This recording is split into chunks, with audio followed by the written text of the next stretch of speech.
What is going on, everybody? Welcome to the Run Pure Sports Morning Show. I am your host, Mangone. I am here with not Matty Ice. He had some issues with his computer, so sadly we don't got him here. He might jump on at some point, but excited to have EJ on. So we're ready to talk some hockey. Yes, it might be a little bit different for you guys. Not everyone's used to the hockey streets, but hey, we got to give hockey a little bit of love. It's the playoff time. We got a 4-game slate, so you can always apply some good game theory. And, we got the winners here at Run Pure Sports. EJ, how is it going? And tell people a little bit about hockey and like why they should play today if they're new to the sport. Yeah, like we've been killing it in hockey all year. Obviously, like Matty does a great job, and we've got a pretty good team here. And I think this is an interesting slate, right? Like I think, especially with the Penguins and Rangers going 3 overtimes, I think a lot of people liked that matchup the first night. I think they'll like it again today. And I think just kind of fading that, it's a team, 2 teams coming off a 3 overtime game. Like, I think there's a lot of merit in fading that one. And you've got, you got the Panthers and the Caps, which is a really exciting matchup. And, obviously the Avalanche put a beating on Nashville the other night. So it's a pretty exciting slate, and we're excited to play it. Even though it's 4 games, I think there's some places you can get an edge. Well, before we dive in, guys, if you could, please subscribe to the video. Helps us out a ton. If you subscribe to the channel, you'll get notified when we go live today for the MLB Swing for the Fences show. And then don't forget, we got the round 2 showdown as well. So you guys do not want to miss out on that. EJ, I want to ask you this. Let's get into some real quick basics for hockey, just so people know, maybe they play MLB. I think that's the best one to compare it to. But typically in baseball, right? Aaron Judge, Giancarlo Stanton, they're near each other in the lineup. So you want to play them together typically at times. You want to play guys that are near each other. You don't have to, right? You can always do the wraparound stack, but correlation is a thing in hockey because if I'm on the ice, with, let's say me and Matty Ice are on the ice together. Well, if we are, and I pass him the puck, well, then he scores a goal. There's the assist and the goal. It all correlates really well together. So you have to be picking the correct lines. Also, you got to be looking at, are they on power play 1? Are they on power play 2? How much do they overlap? Talk a little bit about that. And also, when you're the home team, you get to pick which team gets to go, which line you have gets to go on the ice second, correct? I forget the way it's said, but basically at the start of the game, the one team picks who they bring out, and then the home team gets to put out their 5. And then at times you get softer matchups throughout the game because you have your really good line, maybe against a weaker line, or you have your defensive line against a tougher line. So talk a little bit about line matching and why lines are just so important for correlation reasons. You're on mute. Accidentally hit the wrong button. So when we talked about correlation, right? Obviously the correlation is important, having guys on the same lines or the same power plays. You want to play those guys together, right? Hockey is a pretty high variance sport. A lot of times we joke about it in chat. You get the 1% Matt Martin hat trick, in the middle of February, right? A weird guy who's on the 4th line that somehow gets thrown on the power play or whatever. But so correlation's important, but it's also high variance. And especially in the playoffs, it really does turn into a matchups game more so than it does in the regular season. I typically don't pay a ton of attention to matchups during the season just because a lot of things happen. Coaches aren't always necessarily worried about it because it depends a lot on the way the game's playing out, right? But in playoffs, the home team always gets the last change, right? So typically, the visiting team will put their forward lines and their D out, and then the home team gets to decide who they want to play against them, right? So it's a little bit of a chess match. You've got some guys that are better at it than others, and I look, all NHL coaches are there for a reason. They're usually pretty good, but sometimes you see some weird matchups, and one of the things I really focus on is who's getting a lot of the defensive zone starts.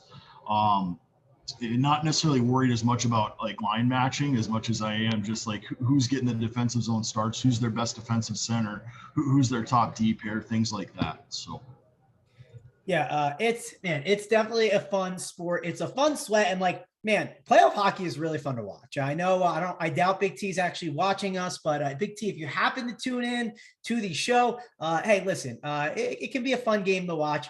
I definitely enjoy it. So can't wait to kind of discuss this slate. I believe we might have Matty jumping on via his phone. So Matty was supposed to be on, and then yeah, I don't know, something happened with his computer. He's trying to get that fixed, but he might hop on here on his phone and to discuss this slate. And EJ, listen, I know how to play DFS, but I'll admit, like hockey, I haven't been grinding the film. I haven't been watching, so I'll definitely be leaning on you guys. Obviously, we have tons of content over here at Run Pure Sports to be able to help you guys out. You guys got a playbook as well. Why don't you tell the people a little bit about the playbook? It's similar to the other sports. You guys basically give out your top forwards, right? Your top defensemen, top goalies, and then you go to each game and say the guys, like, you know, the team, the players that you like, and then have a little small breakdown about it along with core plays.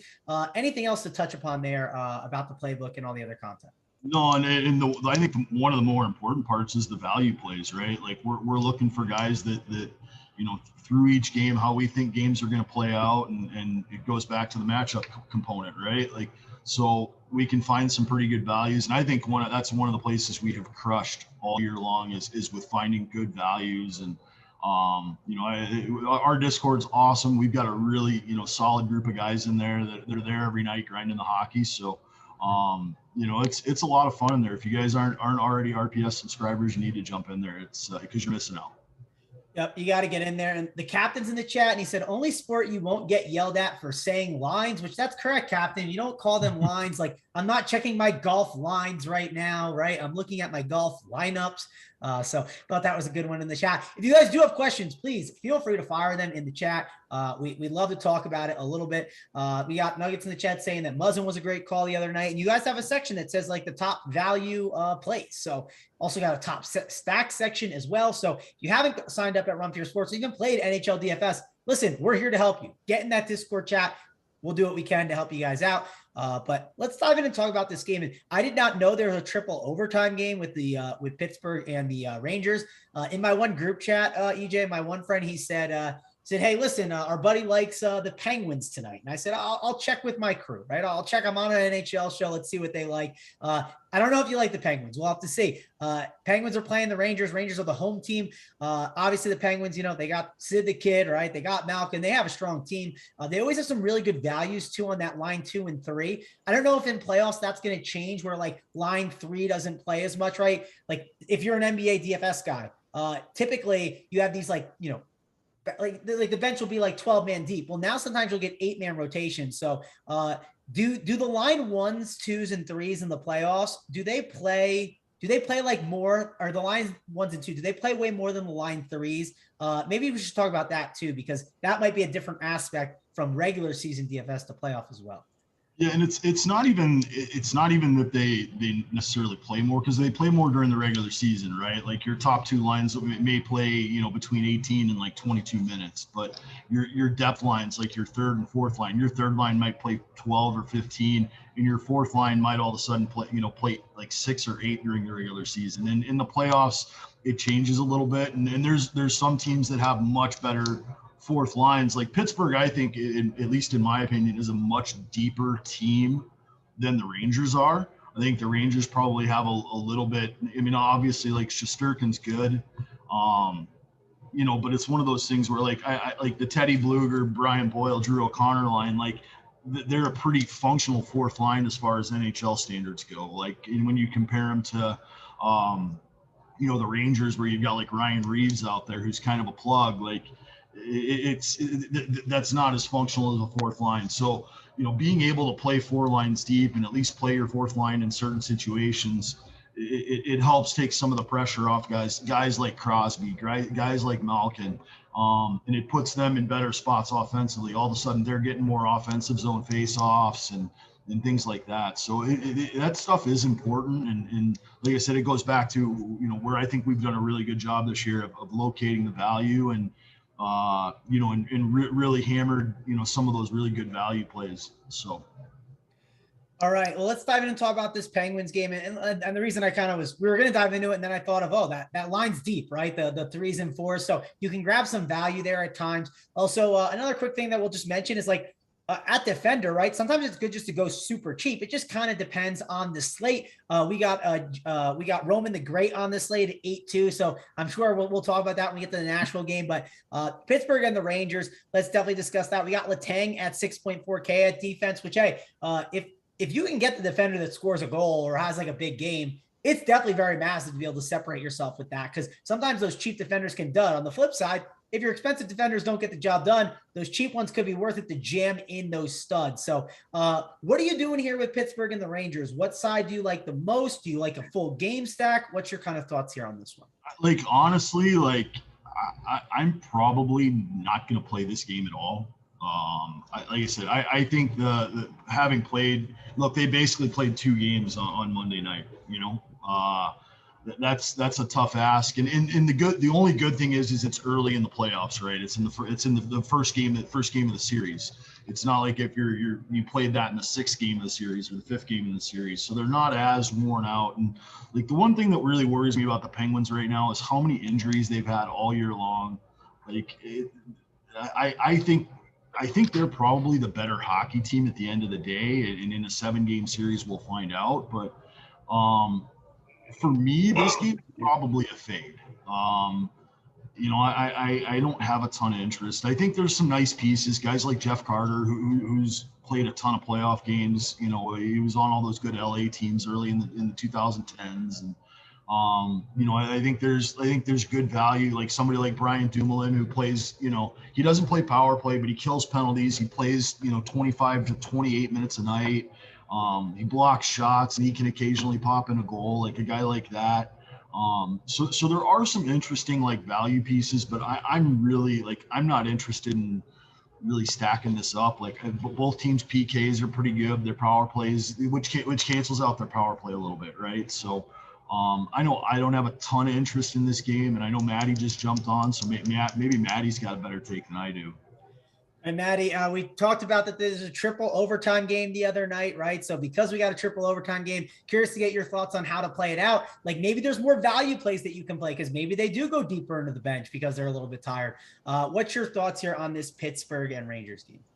Yeah, what's going on, boys? I apologize for the late entrance. I'm having a little computer trouble this morning. I think my power supply conked out on my computer, so I'm running from my phone, so I don't have any salaries or anything in front of me. So I apologize. So you're just gonna kind of have to ride with me here. But I'm with EJ. This, you know, after a 3 overtime game, it's tough to want to play these guys. I think you're going to see probably a pretty sloppy game.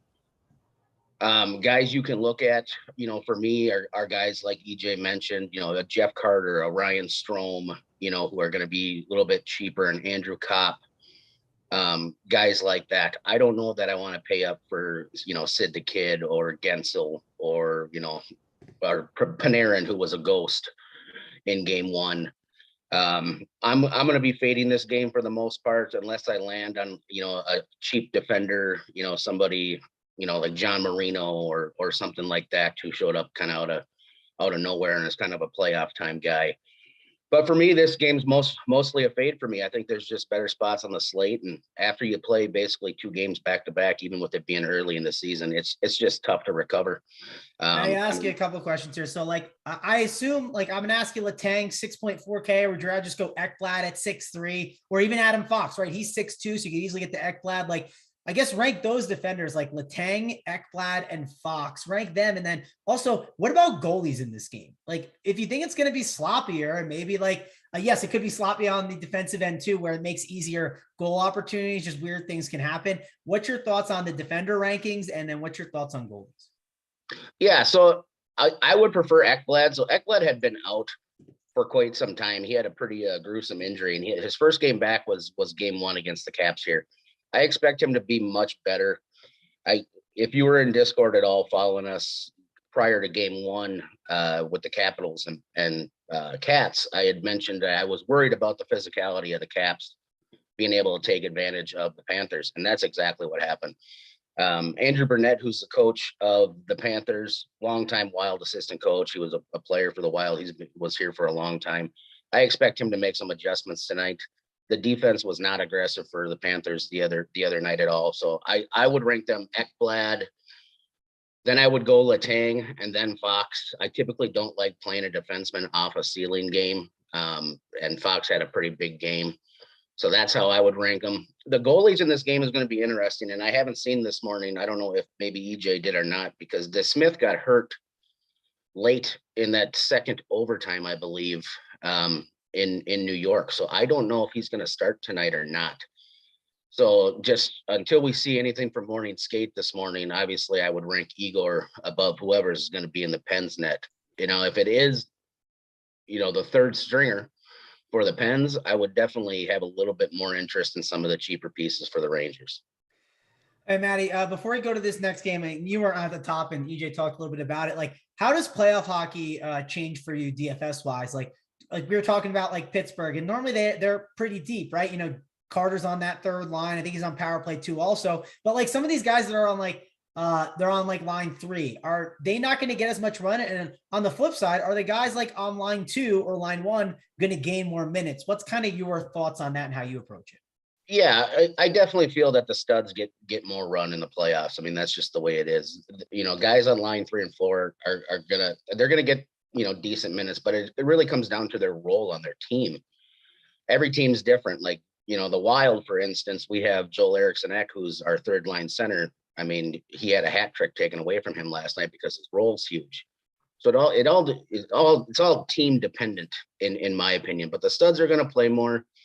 You're going to see, typically we're going to see less scoring in the playoffs because, on any normal hockey slate during the season, we're trying to exploit weak matchups against crappy teams. Well, we have a bunch of good teams in the playoffs here, and there's that, so you're not going to see typically as much scoring. I don't think you're going to see, 7-5, 7-6 games that you saw from the Panthers in the regular season. I just don't think, you're going to see that. So for me, I try to find the line, the top line of the night and the best matchup that I like. And then I'll find a secondary stack. I don't care if they're a little bit cheaper, especially on DraftKings specifically. Their pricing algorithm is so much different than FanDuel's right now. FanDuel's is incredibly tough to build right now. DraftKings is much, much easier to build on. So that's kind of how I look at it. The studs are going to play more. I mean, I think Victor Hedman played close to 30 minutes last night. Anze Kopitar in game 1, the center for the Kings, played 25 minutes. He played more than any defenseman in that game for the Kings, which is just something you don't see. So, I mean, look to the studs, find the stud line that you want, and then go from there. Yep. I think that's some good points by you. Also, all these games are in game 2, correct? Correct. These are all game 2. Yep. Yeah. So these are all game 2. So the reason I say that is like, if it's a 3-0 game, that can or 3-0 series, that could change the way that the team that's down is playing it. And that could be an interesting dynamic that I think as you dive deeper into the playoffs, and we see that in NBA all the time, right? A team is down, they might play a tighter rotation. Maybe they experiment with something. So that's something that we don't have to look at yet too much, but think about in the future if you're playing NHL DFS. Let's move on and talk about the Capitals and the Florida Panthers. EJ, you've been sitting there a little while because Matty's getting, been getting his reps in because he missed at the start. You carried the load at first. Now Matty's been carrying the load. Now we can even it back out. Talk to me about this game because it seems like a pretty good game. I mean, Florida is a really solid team. They're definitely someone that they're an offense you like to target, right? And then you got Ovechkin on the other side, which Ovechkin can score with the best of them. I mean, he's one of the best to score of all time, maybe. I don't know if he's up there as, the best ever, but he's in top 3 for sure, I'd say. But Ovechkin is someone that can score all the time. Is he worth the price tag? That's the question. And is it worth like stacking him up in this kind of tougher matchup on the road against Florida? I mean, look, like we've kind of talked about it, especially like the last 2 months, right? Like Florida and even Washington, like to a certain extent, like Florida's going to win games 7-6. It's just kind of how they play and how they're built to play. And it's funny because they have one of the best defensive centers in the game in Barkov, right? Like Sasha Barkov is just an unbelievable 2-way player. So they've got kind of a weird dynamic. Like goaltending has been awful for them all year long.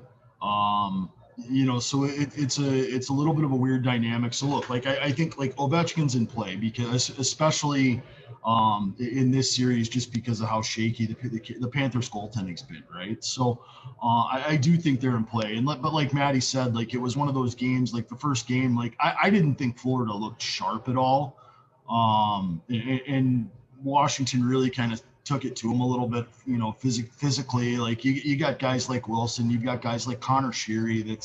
He's not a super physical guy, but he's a grinder. He's one of those guys that's really hard to play against. So I think those guys kind of got them off their game. But like Matty said, like, I think Bruno's pretty sharp. I think he's gonna, you know, they're gonna have a plan. And look, like they've got some guys that have, I mean, look, like they traded for Claude Giroux at the trading deadline to help this team in the playoffs. And you know, I think they'll be okay. I think this is one of the games that I'm always going to be interested in until it proves me wrong. Like, I think there's going to be goals. I mean, look, there were 6 goals in the first game. I think we're going to see like a 7-5 playoff game out of this series at some point, I think, because I don't think Washington's goaltending's that good.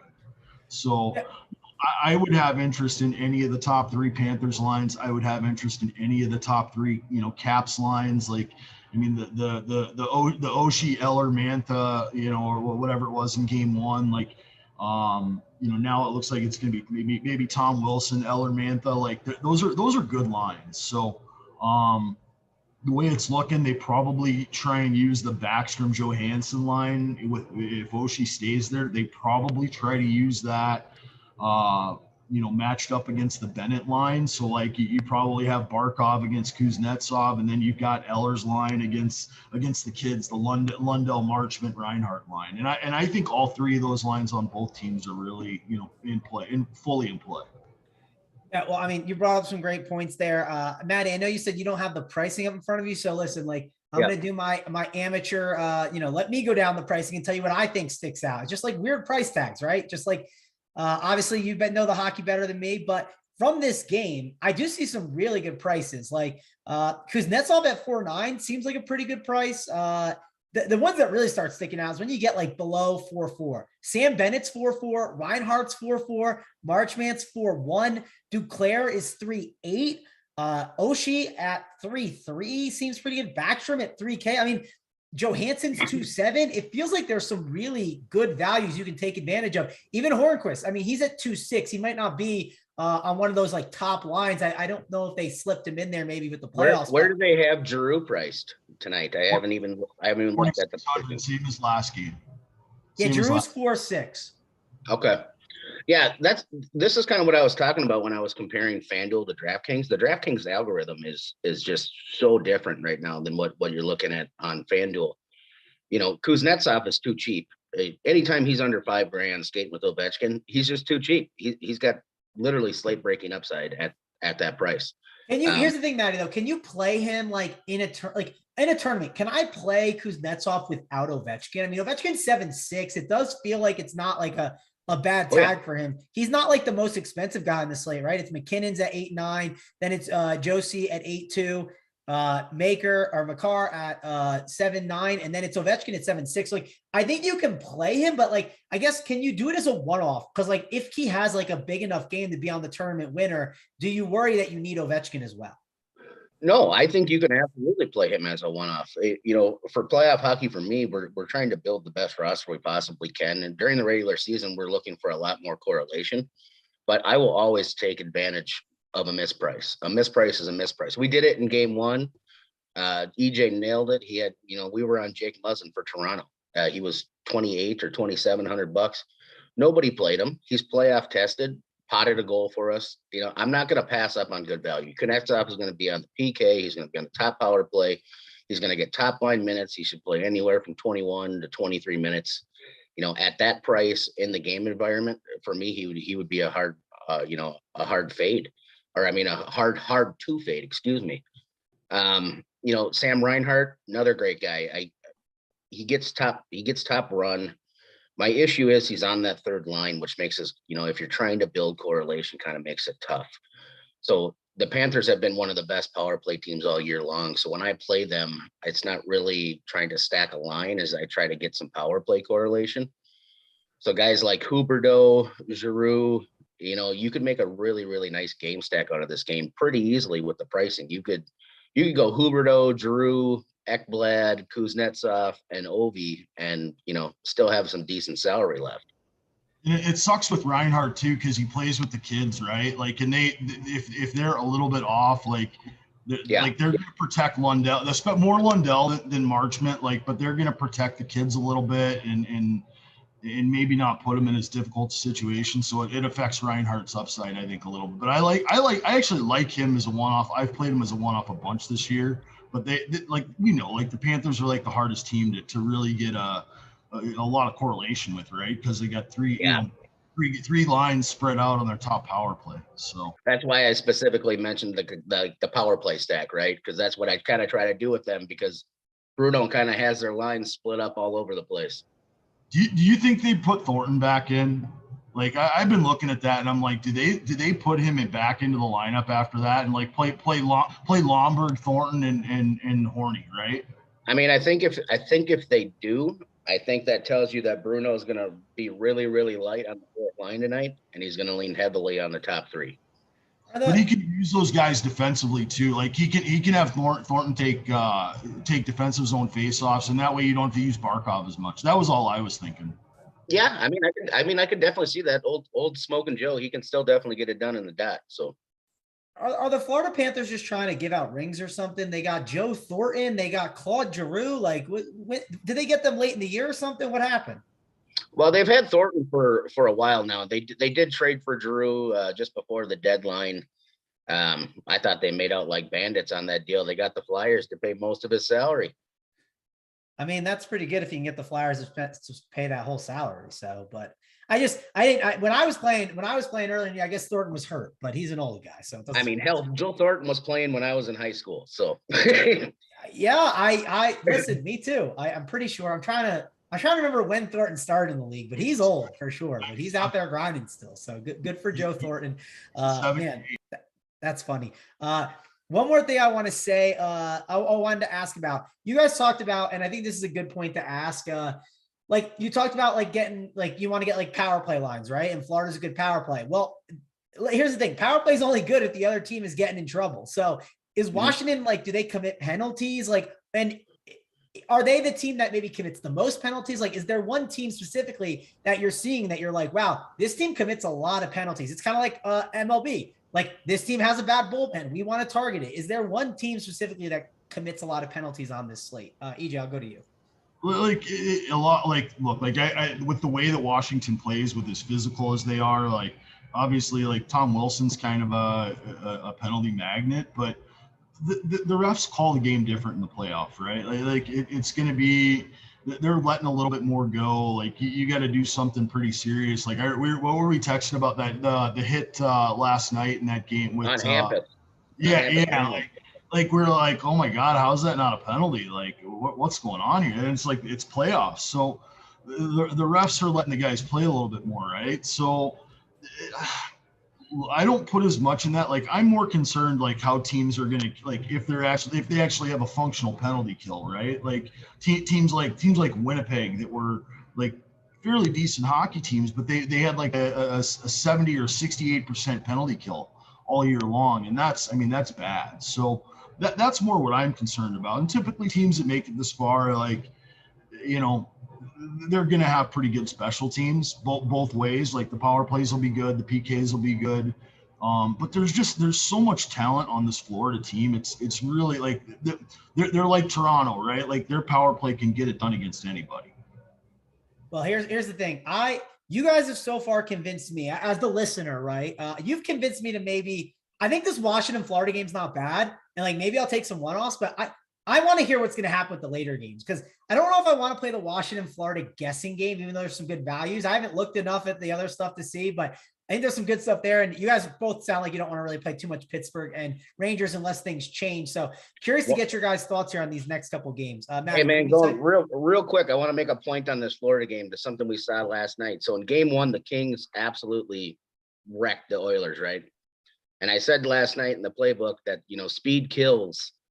And that's exactly what happened for the Oilers last night. And I think you could see a similar situation for the Panthers here tonight. The Oilers got a bunch of power plays last night flying through center ice.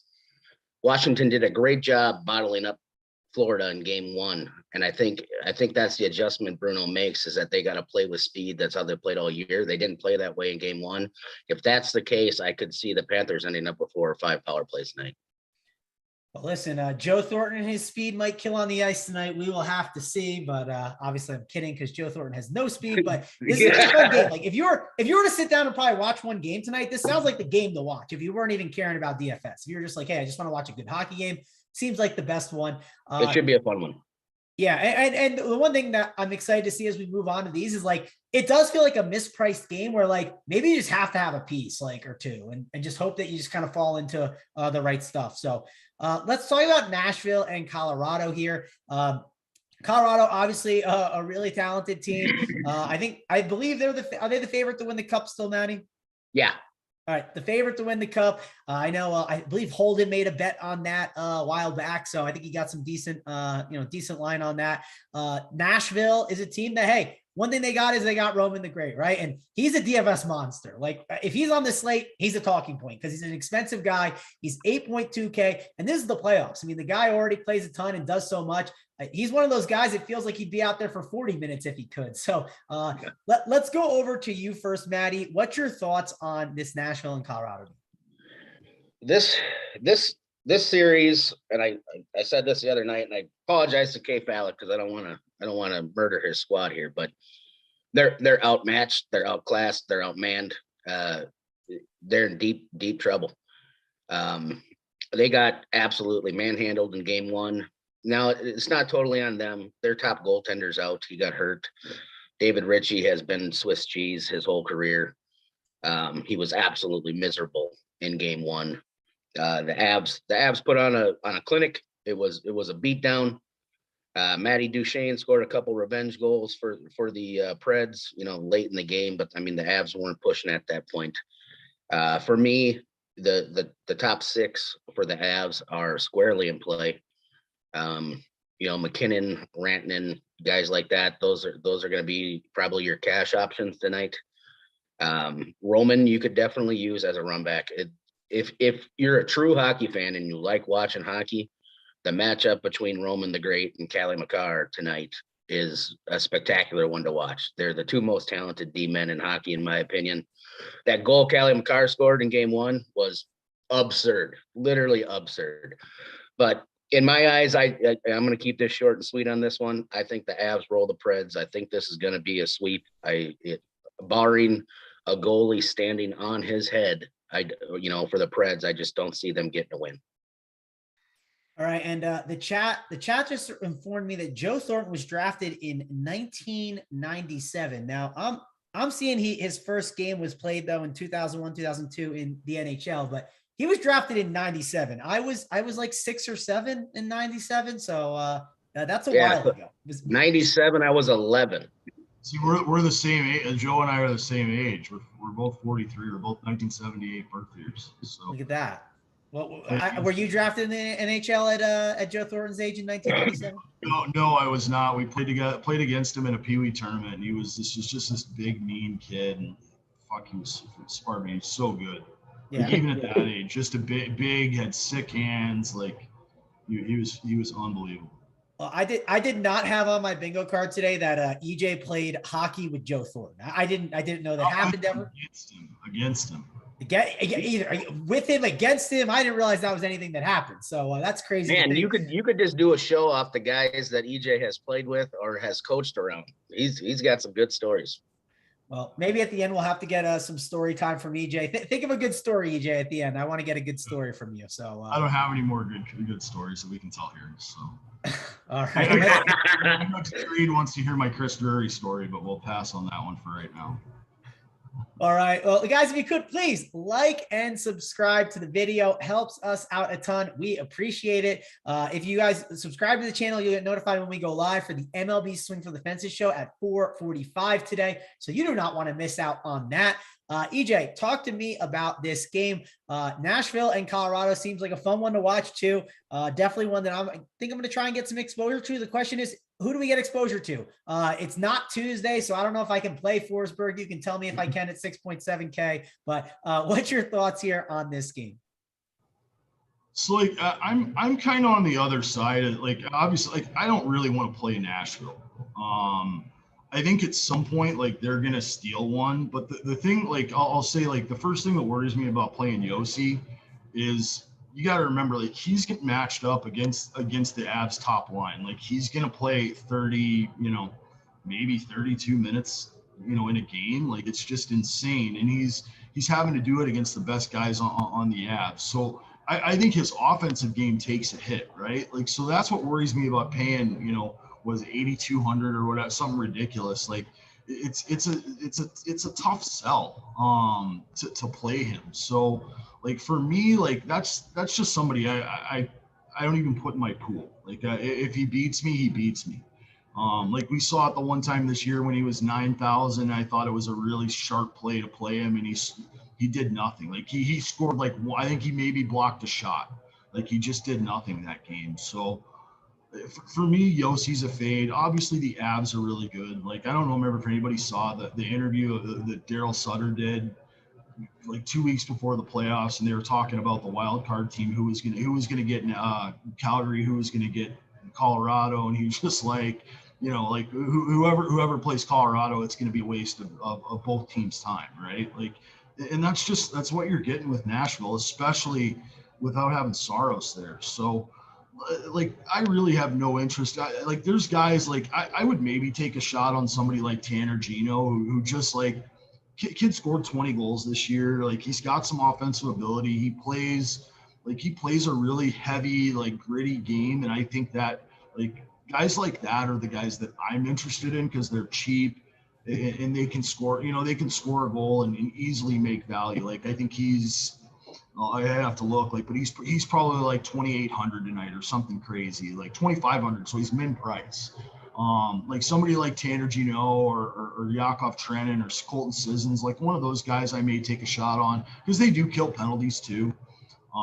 Maybe get you a shorty, but most of the interest is going to be on Colorado tonight. And for them, obviously, like McKinnon, Rantanen, Kadri, Landeskog, Makar, those guys are all high-end players, and they should be really popular, right? Like, but I'm going to be looking at guys like Devin Taves, who's another one who, like, he's going to play a ton of minutes.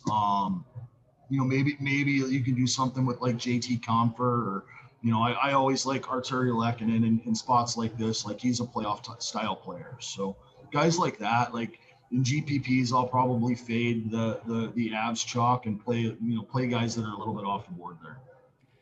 Yeah, just a couple quick, like, value guys to talk about on Colorado that I think are interesting. I can't say his name. He's 4.7K. Niche, what is it? Nis something? I don't know.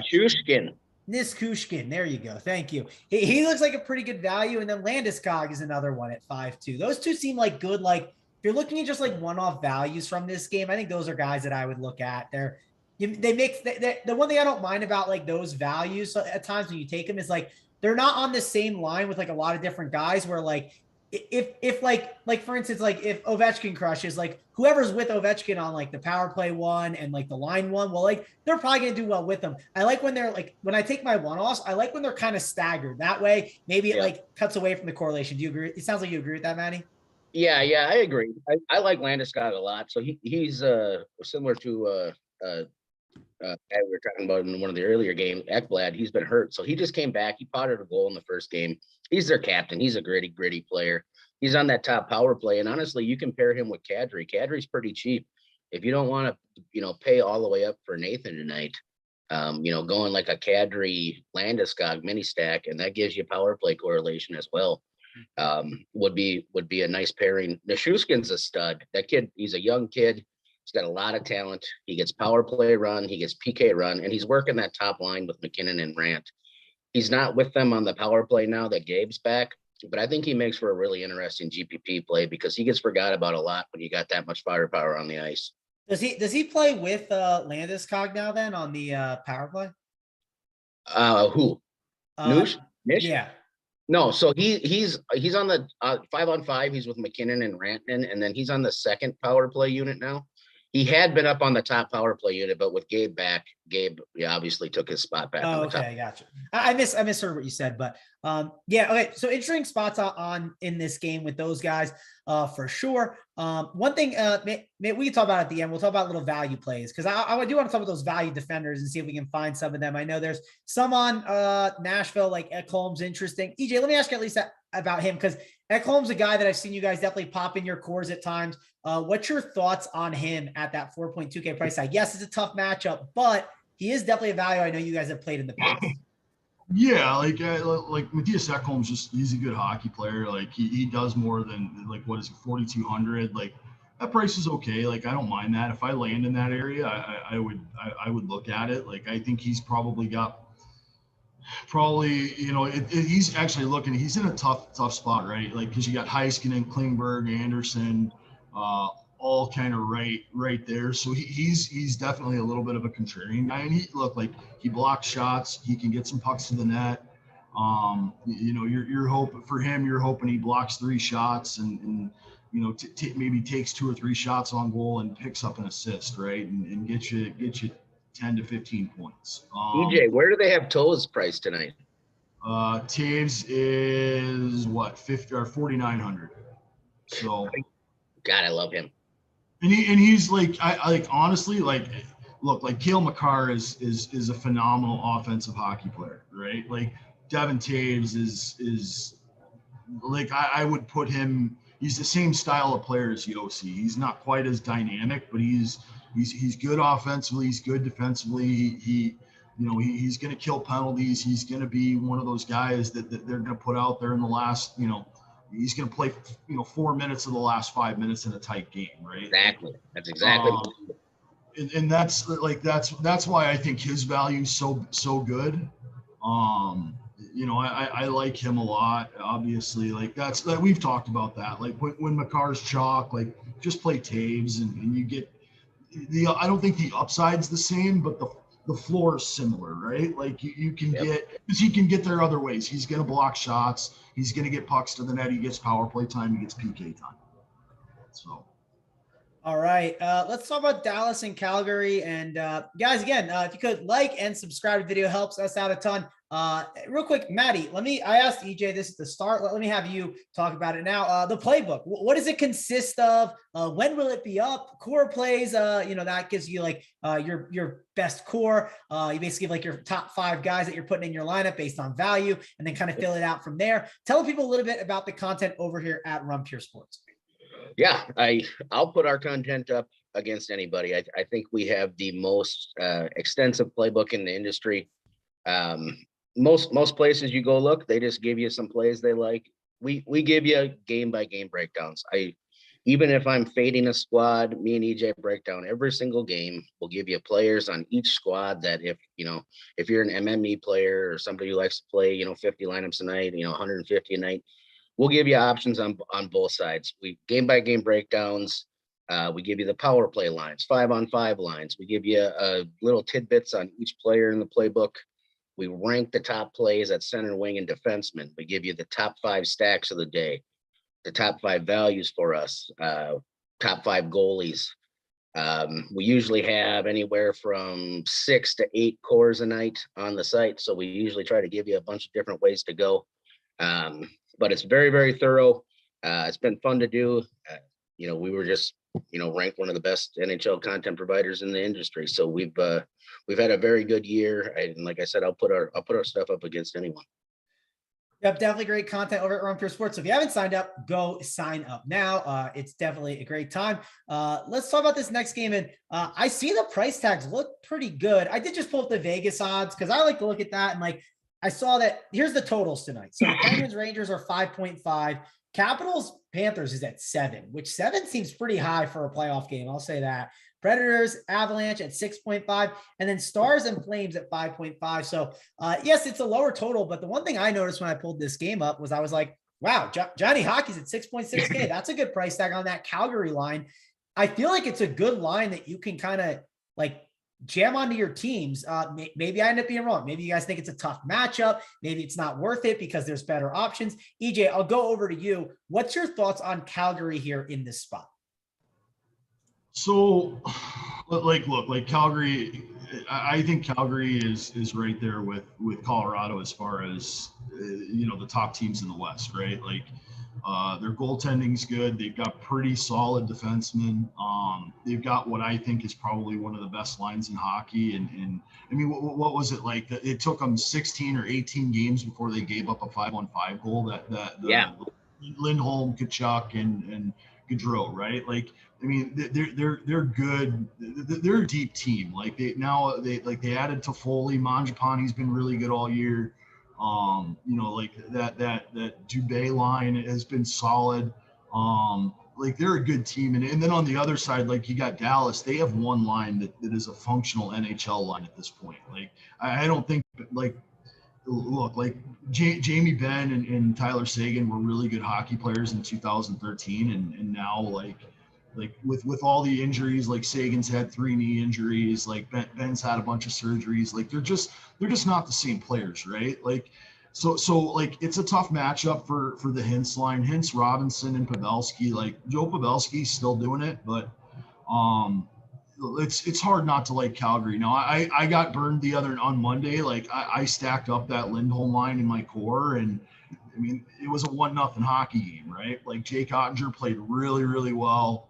Like we were laughing because like Markstrom gets a shutout win with like 28 saves or something, and gets like 3x by Shesterkin, who lost in overtime but had 78 saves or whatever it was, right? Like so.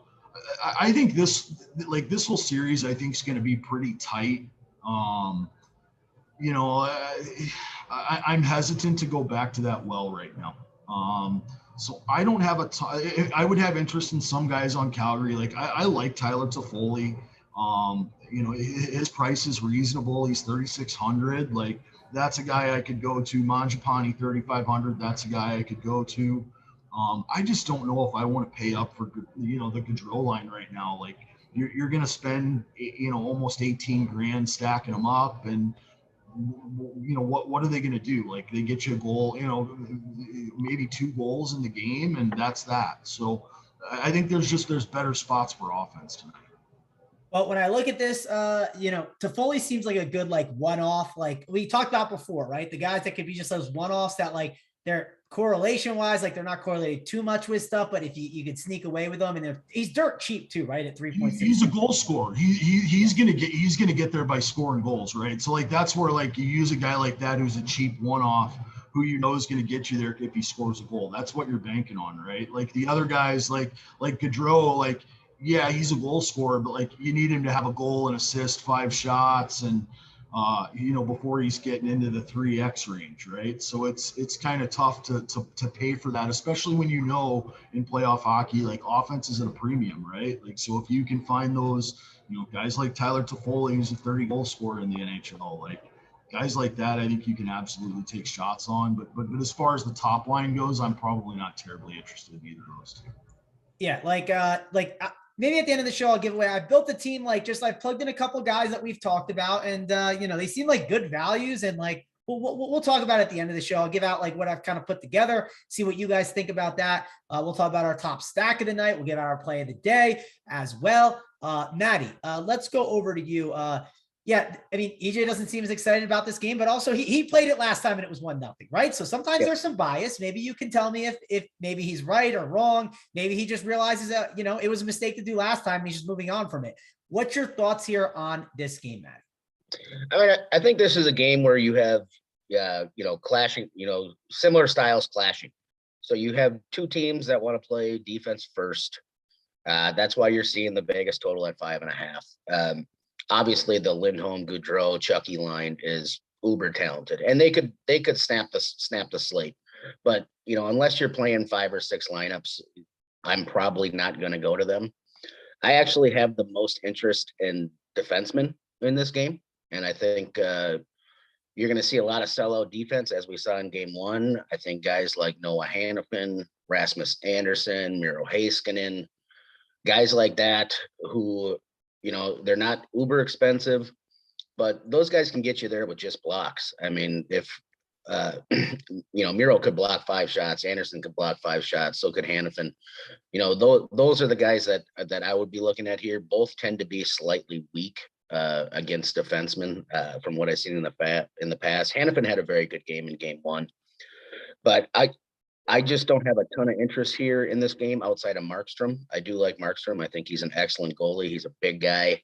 Like EJ mentioned, I had him in my core for Monday, and he gets a shutout and then gets outscored by Igor Shesterkin by 25 points because he had 80 saves. So I think that's the first time that's ever happened to me where I had a goalie give up four goals and get an L and still beat me. So, but I'm kind of with EJ on this one, unless you're running 5, 6, 7, 8 lines, maybe more. I have a hard time seeing this game being 5-4 or something like that. I would not be surprised if the Flames won 3-0 again. The Stars have had a hard time scoring a lot of the year. They've been through a lot of scoring slumps. All right, EJ, here's a question for you. This is, I might be thinking too much. Matty, I don't know if you remember when I watched, I didn't play NHL every game this year, but there was that one game that I played it, and it was the Minnesota game, and they're pulling their goalie with 8 minutes left, and I was like slamming my fist against the wall basically because I was like, this is ridiculous. I have the side that pulled their goalie with 8 minutes left, and then they just got scored on like crazy, and that was the chalk side. I was very tilted. So are there any teams that are going to pull their goalie early where you can just gain a bunch of goals? Obviously it's not like the last game of the series where when it's the last game, I'm assuming with 10 minutes left, if you're down a bunch, you're just pulling the goalie because it's your season on the line. So EJ, let me get your thoughts. Is there any team you think that's going to pull their goalie kind of early that we could take advantage of? I don't think I've ever seen an NHL game where anybody's pulled their goalie quicker than maybe the regular season. Didn't the Flyers do it this year or earlier this year where they pulled him with 5 minutes left? Dino did it with 5 minutes left, and we actually won the game. Yeah, I mean, weird stuff like that happens, right? Where you're just screw it. We're already down 2. You see it honestly, you see it in a game where you get a power play with 5 minutes left and you're 2 down and you're like, well, all right. What do we got? That exact instance happened last night. You were probably passed out after your one White Claw, but the Blues got a power play with 6 minutes left last night, and they pulled Husso, and Krill got the hat trick. Yeah. And that'll happen. But it's such a rare occurrence. You can't, that never factors into my thinking, right? How I'm going to play things. I played Husso last night, thinking, okay, he's going to see a ton of shots. I figured that, and he did, at least with the last I looked, shots were, the Blues were out shooting him 23-17. I'm just all right, whatever. I went back to the well because I had him on Monday, and it was one of those where I was Always gave him last night. Yeah, they did. And that's going to be a good series. Those are two teams that can explode at different times and are pretty fundamentally sound hockey teams. So, I mean, stuff like that'll happen. And I mean, I'm not saying that Calgary and Dallas can't have a 6-5 game, right? It's just not highly likely in the probabilities of things. I'm not going to bank on it, right? Yeah, I agree. I almost like playing Ottinger a little bit. I was almost on him Monday night, and then I ended up switching to Husso. But those teams, that's the one thing that you'll say Dallas, they got a bunch of older guys that are veterans, that are playoff proven.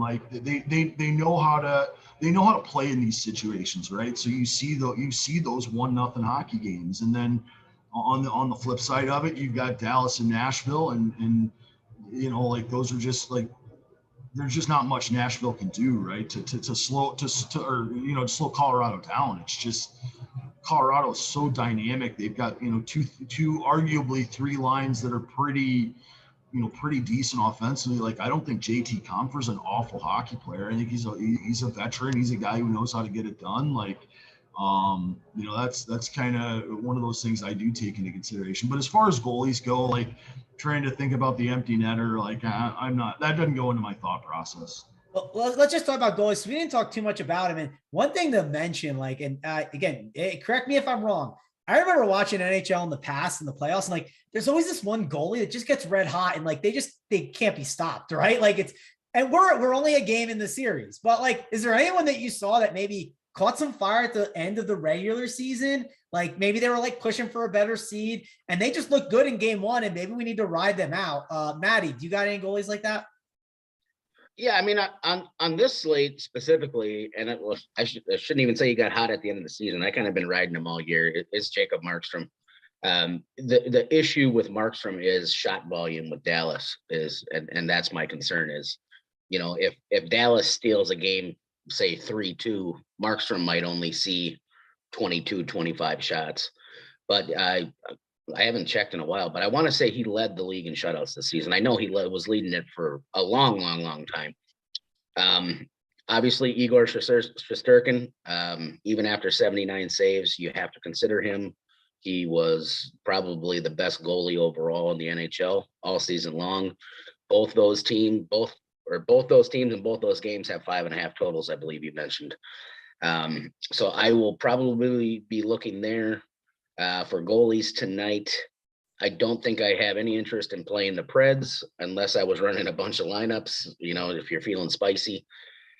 And then obviously you're going to see high shot volume in Florida, with a 7 total. A 7 total in the playoffs is extremely high. You can ask EJ, that's a crazy high total in the playoff game.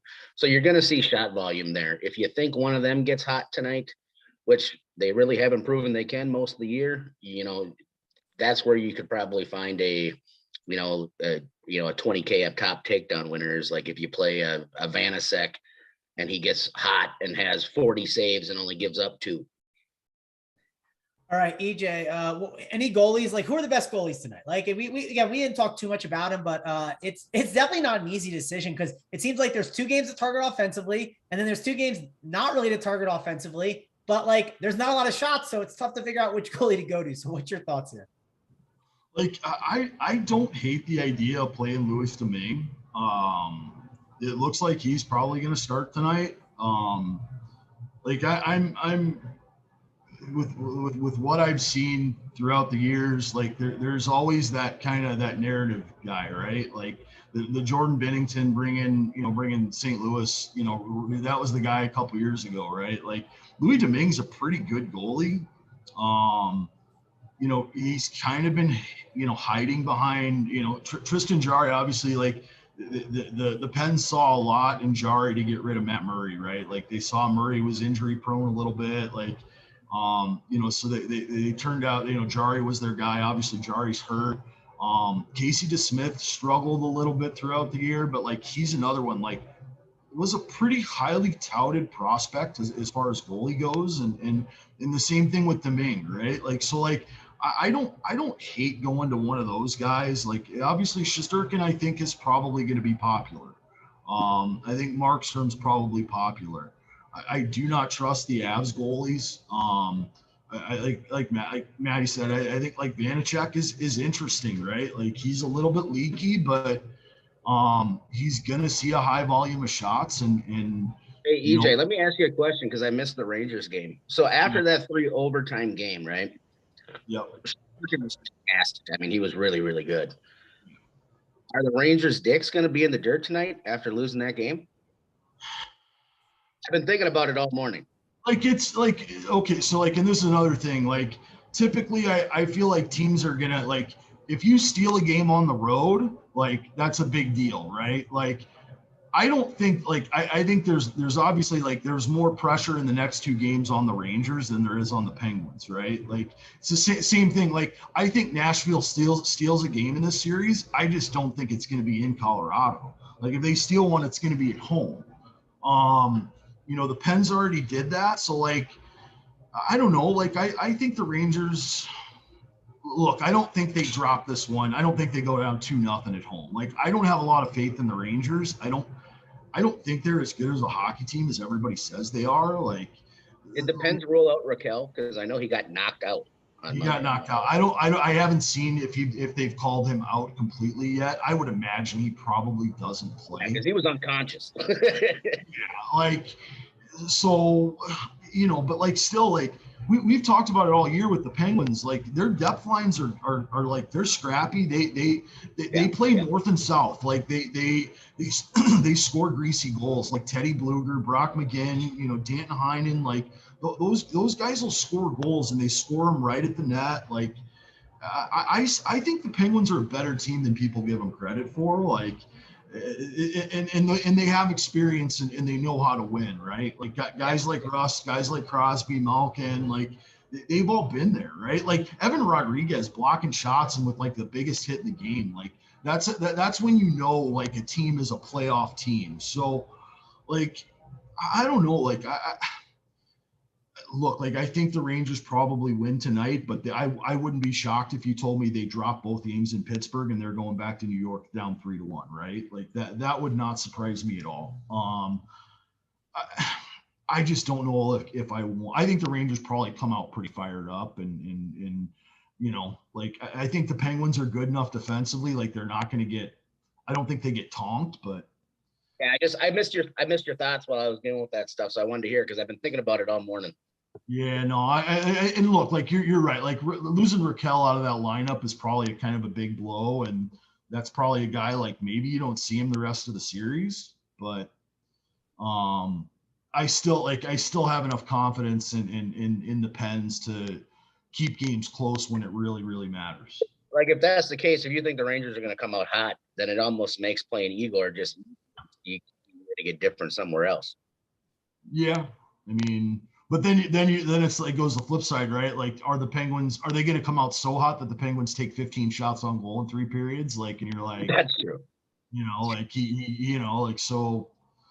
I don't know. Like it's tough. Like I just for me, like I would play a guy like Bluger. I would play, you know, maybe play Jeff Carter or something like that. Like or Cop. Like we've played Ryan Strome so much, and like he's so frustrating because like.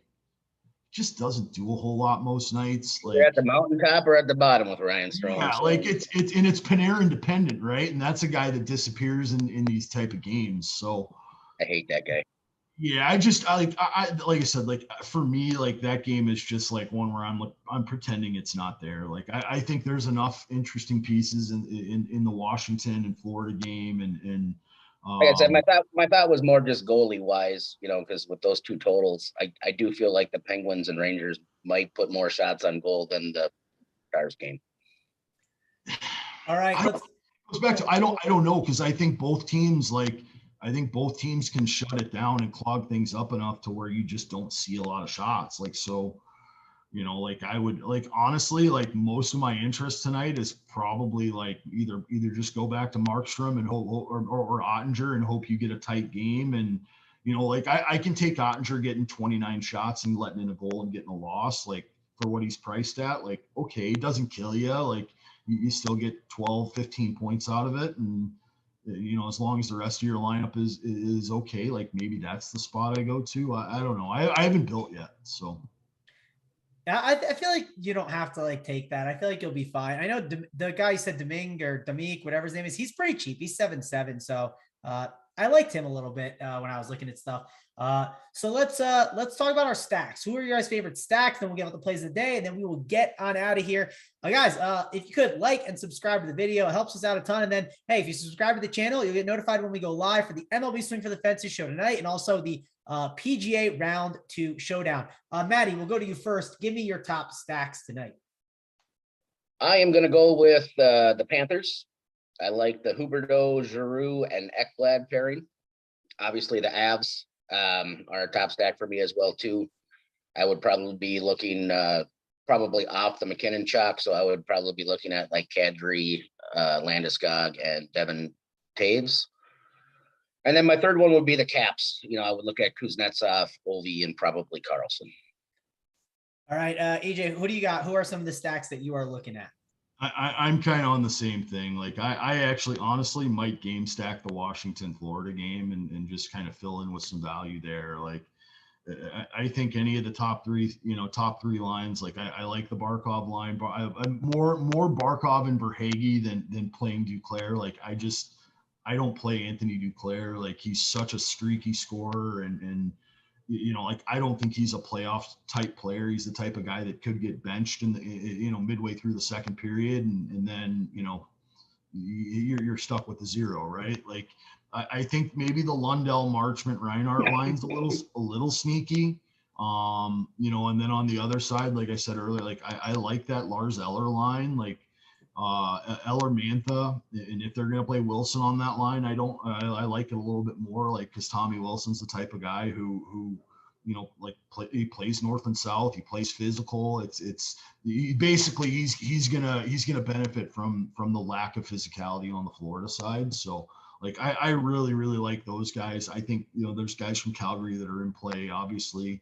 Colorado is a good stack too. The top line is it's hard to go wrong with those guys, right? Like McKinnon and Rantanen could have 7 points between the two of them and nuke the slate again like they did the other night. Like, so that's probably where I would say Florida, then Washington, then Colorado, and Calgary's in there too. But like I said, I have a little bit less interest in them. It would be more like one-offs, like somebody like Tyler Toffoli or Andrew Mangiapane. So, all right, before we do the plays of the day, I'm just going to go through and I'm going to name 4 guys I plugged in my lineup that I thought were good values. Matty, give me your thoughts on this. Based on what we talked about, and you were saying, hey, you got to plug in some values. I got Kuznetsov in there. I plugged in Landeskog. I plugged in Toffoli. And then I plugged in the defender. Is it Taze or Toes, however you say it? Those four I felt like were like a good one. And then I might run like a Florida like stack with it and then call it a day. It seems pretty good. What's your thoughts on that little setup? Yeah, absolutely love it. Like I said, in playoff hockey, you kind of got to do what, DK and FanDuel give you. Kuznetsov is great value. I'll probably end up just logging him in my lines, to be completely, at under 5K. I just think his role's too large.